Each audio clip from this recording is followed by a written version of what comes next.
Have you ever hated someone so intensely, so viscerally, that just being near them made your skin crawl? You couldn't explain it logically, but something about them made you recoil. Maybe it was how they spoke, how they carried themselves, or how they always seemed to get under your skin. And maybe, just maybe, you later realized it had nothing to do with them. What if I told you that the people you can't stand aren't random? That the very individuals who provoke you the most are often reflecting something you've refused to see in yourself? What if the traits you despise in others are actually buried within you, and that's why they hurt? Carl Jung, the father of analytical psychology, warned us of this truth. He wrote, "Everything that irritates us about others can lead us to an understanding of ourselves." You think you're judging them, but you're actually seeing a disowned part of your own psyche, the shadow. You call someone selfish, but secretly you're ashamed of your own suppressed desires. You label them arrogant, but inside you long to be bolder, just not in a way that risks rejection. You say they're fake, but you've worn masks your entire life to survive. The problem isn't them. It's the mirror they hold up. And here's the uncomfortable truth. The intensity of your reaction isn't a warning about who they are. It's a signal about who you are and the parts of yourself you've exiled. So the next time you feel triggered, ask not, "What's wrong with them?" but rather, "What part of me just got exposed?" Because until you do, you'll keep meeting the same people over and over again, different faces, same shadow. A few years ago, I worked under a boss who drove me insane. He wasn't cruel. He wasn't even incompetent. In fact, he was incredibly smart, meticulous, articulate, always 3 steps ahead of everyone else in the room, but he was also a control freak. Every project had to pass through him. Every word, every decision, every email needed his final approval. If you offered an idea, he'd twist it into something else.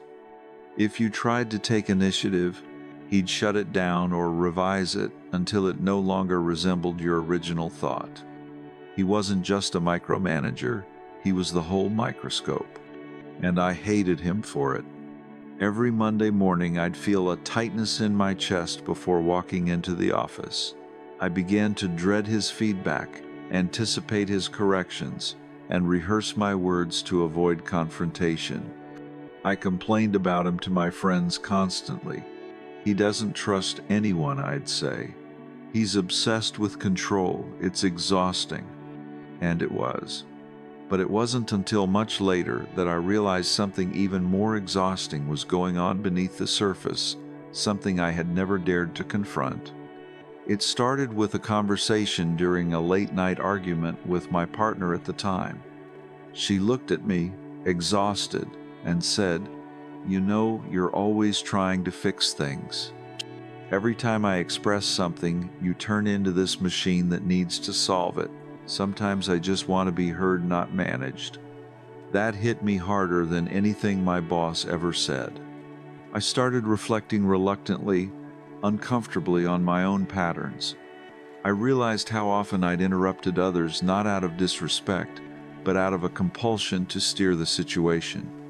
I noticed how uneasy I felt when plans were vague or emotions got messy. I wasn't just controlling in my job, I was controlling in my relationships too. And then it clicked. The reason my boss triggered me so much wasn't just because he was overbearing. It was because he mirrored a part of me I didn't want to see, a part I had buried under years of self-image and justification. He reflected back the part of me that needed control, that feared chaos, that used order as a way to avoid vulnerability. I didn't hate him. I hated seeing my own shadow in him. Carl Jung would have smiled at this revelation. He believed that the traits we reject in others often point to the disowned parts of ourselves, the unconscious patterns we suppress because they don't align with who we think we are.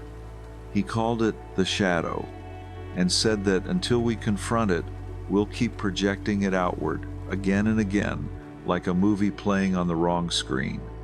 I had been watching a film called My Terrible Boss, when the real title was My Unacknowledged Self. It wasn't easy to accept. After all, admitting that I shared something in common with the very person I resented so deeply, that felt like betrayal. But the more I sat with it, the more I began to understand. This wasn't about blame. It was about integration. My boss's behavior awakened a wound in me, a wound I didn't even know I had. His need to control exposed my own fear of letting go.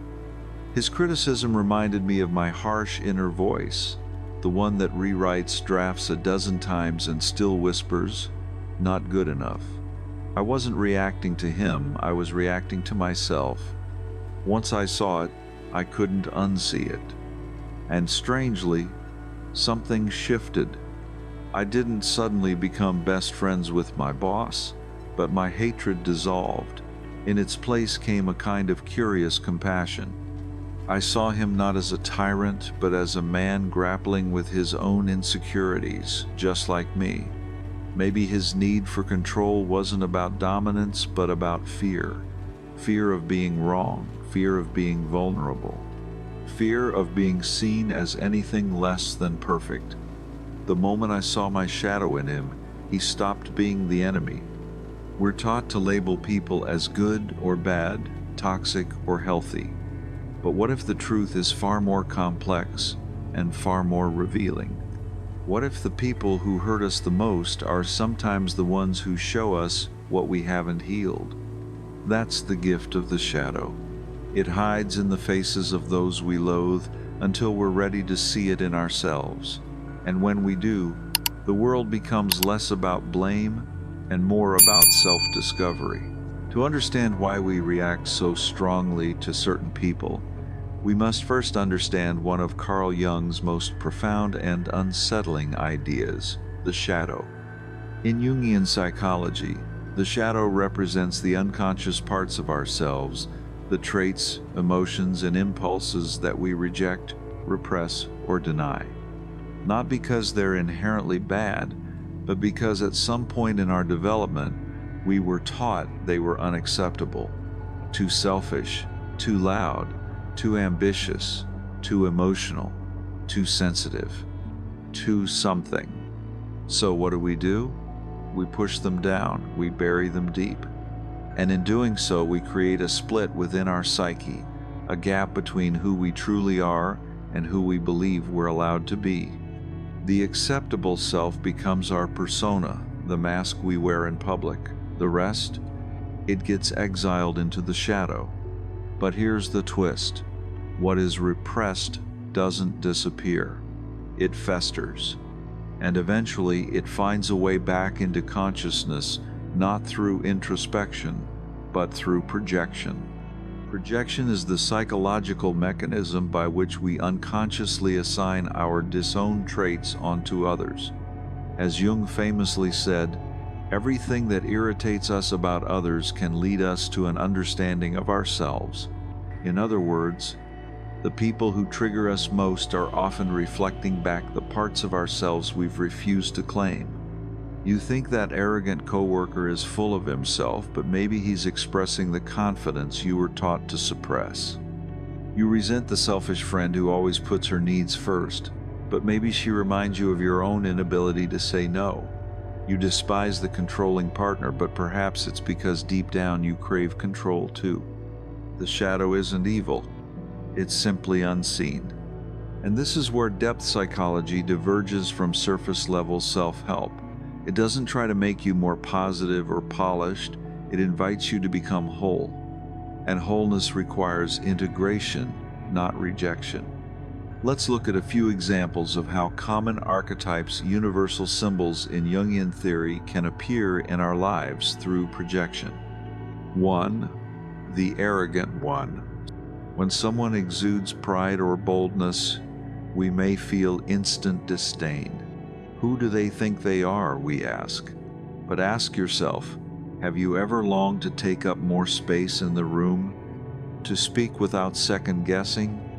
That irritation might be envy in disguise, pointing to your own repressed desire to be unapologetically visible. 2. The selfish one. We often judge those who only care about themselves. But if you've spent your life people-pleasing, sacrificing your needs, or overextending yourself to be liked, then the selfish person is simply doing what you wish you could. Put yourself first. The part you hate isn't selfishness, it's your own neglected self-worth. 3.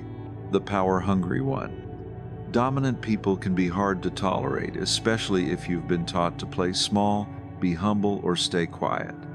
But what if their assertiveness is simply a reminder of your own potential that you've yet to claim? Sometimes we don't fear their power, we fear our own. This doesn't mean all people who trigger us are innocent saints. Toxic behavior exists. Abuse is real. Not everything is a mirror. But when the emotional reaction is disproportionate, when the rage is outsized, when the judgment is compulsive, there's often a shadow at play. Here's the irony. The more we deny our shadow, the more control it has over us. Jung warned, "Until you make the unconscious conscious, it will direct your life, and you will call it fate." And that's precisely what happens. We think we're choosing our relationships, our jobs, our friends, but often we're simply reenacting unresolved inner dynamics with new faces. That's why the same types of people keep appearing in your life. Why do you keep falling into the same conflicts? Why do the same patterns haunt you, no matter how far you run? They're not here to torture you. They're here to reveal you. This is where the real work begins, not in changing others, but in recognizing your projections, in asking the hardest question of all: what part of me am I seeing in them? This kind of radical self-honesty isn't easy. It requires humility, courage, and a willingness to question the narratives you've built around your identity. But it's also liberating because the moment you stop outsourcing your pain to others, you reclaim your power to heal. The shadow holds the key to your wholeness, not your shame. Integrating it doesn't mean becoming arrogant, selfish, or domineering. It means learning from those energies, owning your ambition, asserting your needs, speaking your truth, holding your boundaries, being real. This is the journey of individuation, the path Jung believed every human must walk to become psychologically whole. Not by denying the shadow, but by integrating it, by dancing with the parts of yourself you once feared and finally making peace. Because the people who irritate you most, they're just guides in disguise holding up mirrors you were meant to look into. In today's hyper-individualistic culture, especially in the United States, facing your own darkness isn't just difficult, it's almost taboo. We live in a society that celebrates strength, confidence, productivity, and success. The message is clear: show your best self, hustle hard, stay in control, and for God's sake, don't get messy. Vulnerability is repackaged as curated authenticity. Failure is tolerated only if it ends in triumph. And imperfection? That's just a branding opportunity as long as it's controlled. But here's the problem. The shadow doesn't play by those rules. The shadow is chaotic. It's emotional. It's insecure, impulsive, angry, jealous, and needy. It breaks the illusion of the together self you've spent years constructing. And in a culture obsessed with image and perception, few things are more threatening than realizing you are not who you pretend to be. So what do? We hide, we deny, and most dangerously, we project. Rather than admit our flaws, we outsource them. Rather than confront the uncomfortable truths about ourselves, we scan the world for someone else to carry them. And social media in particular has become the perfect arena for this psychic outsourcing. Just scroll through your feed. Outrage is everywhere. Condemnation is constant. Entire identities are built around calling others out. Cancel culture, while born from a desire for accountability, has often devolved into a theater of projection where public shaming replaces private reflection. We think we're fighting for justice. Sometimes we are, but often we're reacting to shadows we haven't yet made peace with. You see someone online who's overly confident, and it infuriates you. Why? Maybe because deep down you were never allowed to feel that bold. You see someone expressing their emotions loudly, and you mock them. Why? Maybe because your own emotional expression was silenced growing up. What if your judgment says more about you than the person you're judging? This isn't a moral critique. It's a psychological mirror. Most people are not aware of how much projection dominates their emotional life. And in a digital world where image is everything, the urge to maintain a flawless persona grows stronger, and so does the shadow. This leads to a fractured self. By day we post our wins, filter our flaws, and smile for the feed. By night we sit with quiet guilt, low-grade anxiety, that gnawing sense of being off, but we don't investigate it. We numb it with content, with consumption, with conflict. Ironically, the more we avoid our shadow, the more we externalize it, and the more aggressive we become toward others who remind us of it. That's why online hate has become so virulent. It's easier to tear someone down than to ask why they bother you so much. It's easier to cancel than to question, easier to judge than to reflect.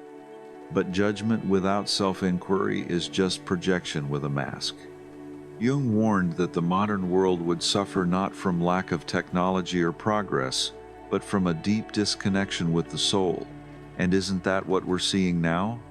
We have more tools for expression, more platforms for voice, more content than ever, and yet less self-awareness, less compassion, less capacity to sit with discomfort. The truth is, integrating the shadow is countercultural. In a society built on performance, facing your inner chaos is an act of rebellion.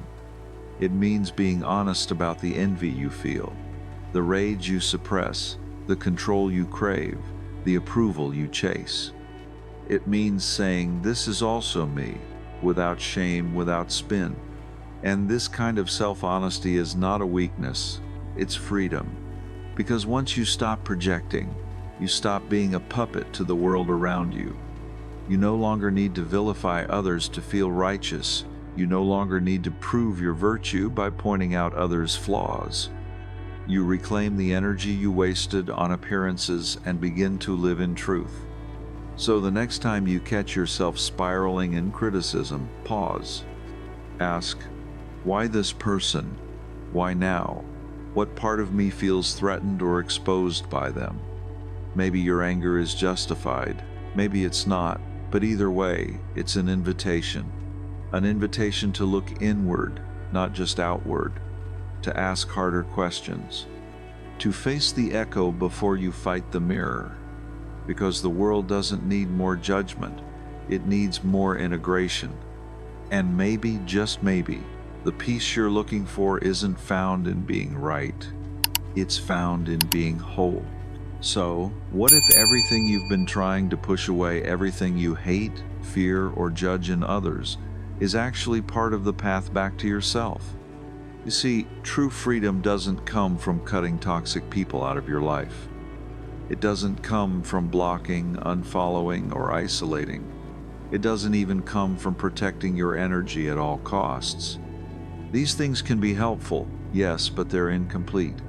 Because unless you do the inner work, the same patterns will find you again, in new forms, with new faces. The freedom you're looking for is not out there. It's in here, in your ability to turn inward when triggered, not outward. To ask the harder question, the quieter question, what part of me is trying to speak through this moment? This is what Carl Jung meant when he said, "One does not become enlightened by imagining figures of light, but by making the darkness conscious. You don't transcend by escaping your shadow. You transcend by integrating it, by making room for it, by listening to it, by letting it teach you." Yes, your shadow is messy. Yes, it's uncomfortable. It holds your envy, your rage, your guilt, your shame. It holds the parts of you that were never accepted, that were told to be quiet, polite, and obedient. But it also holds your fire, your drive, your boldness, your unapologetic voice. When you silence your shadow, you don't just silence your darkness, you silence your wholeness. And here's the paradox. The parts of yourself you've been most ashamed of may be the very things you need to reclaim your power. That arrogance you hate in others, maybe it's the assertiveness you've been too afraid to own. That selfishness that irritates you, maybe it's the self-respect you keep denying yourself. So stop fighting your shadows, start listening to them. Because when you do, something extraordinary happens. The people who once triggered you lose their grip. Their power fades, not because they changed, but because you did. You stopped seeing them as enemies and started seeing them as mirrors. And in doing so, you reclaimed the pieces of yourself you had abandoned. This is not about excusing bad behavior. This is not about blaming yourself for how others treat you. It's about sovereignty. It's about becoming so self-aware, so rooted in your own psyche, that no one else has the power to define your emotional reality. Imagine this. You're in a conversation, and someone says something that stings. Instead of lashing out, you pause. You take a breath. You go inward. Why does this hurt? What does it remind me of? What wound is being activated? That's where the alchemy begins. That's where reaction turns into reflection, and reflection turns into growth. We are not here to stay polished, to remain unshaken, to be liked by everyone. We are here to evolve. And evolution requires discomfort. It requires confrontation. It requires shadow work. You won't find yourself in the perfect quote, the inspirational podcast, or the next self-help trend. You'll find yourself in the moments when you stop running from your anger, from your jealousy, from your fear, and ask, what are you trying to show me? Your shadow isn't the enemy. Denying it is. So the next time someone triggers you, don't immediately react. Don't retreat. Don't rush to judgment. Just pause. Ask yourself, what part of me is being mirrored right now? What part of me feels unseen, unheard, unclaimed? And then listen, really listen to what arises. That's not a weakness. That's not passivity. That's power. That's inner work. That's self-mastery. The world will continue to mirror you until you finally turn inward and see yourself fully. Not just the good, not just the lovable, but the raw, real, messy totality of who you are. And when you do, the outer noise softens, the judgments fade, the anger dissolves, and in its place, something deeper emerges: clarity, peace, integration, because you're no longer at war with yourself. So remember this: you don't hate them, you hate the part of you that they bring to the surface. And that part, it doesn't want to ruin you, it wants to reunite you with your truth. The path of growth is not easy, but it is real, and it is worth it. So take the step, go inward, face the shadow, and become whole again. If this video spoke to a part of you you've been avoiding, imagine what might unfold if you continued this journey inward. So if you're ready to explore more truths, more shadows, and more awakenings, subscribe to the channel, because what's coming next isn't just more content, it's a deeper invitation to see yourself clearly. If you found a part of today's message that resonated, leave a comment. Let me know. What was the insight that hit you hardest? What part of the shadow did you recognize in yourself? And if this helped you see something you couldn't before, like this video, not for the algorithm, but to say, yes, I'm ready to see. Until next time, keep walking inward.